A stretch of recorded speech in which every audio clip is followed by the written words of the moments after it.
So I've got the belt on now. It's all lined up.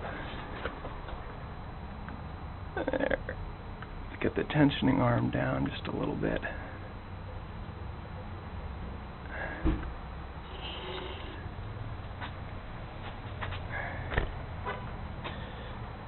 So just pulling it.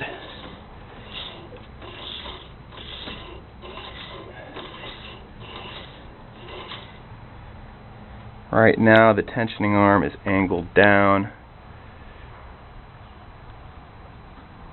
I don't know if you can see that, but it's angled down so that this part of the belt is flat, and there's about a quarter-inch or so space underneath the other side, so it's not riding flush.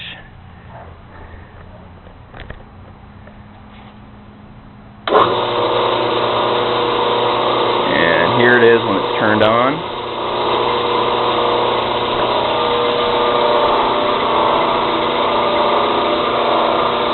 Adjusting the tensioning arm.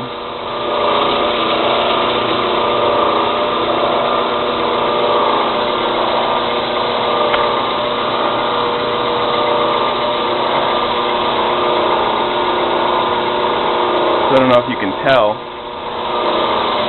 the belt is wobbling back and forth about a quarter-inch or so.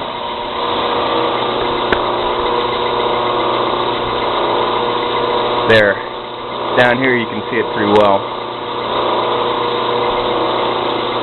And I'll show you with another belt to show you that it's just not the belt that I'm using.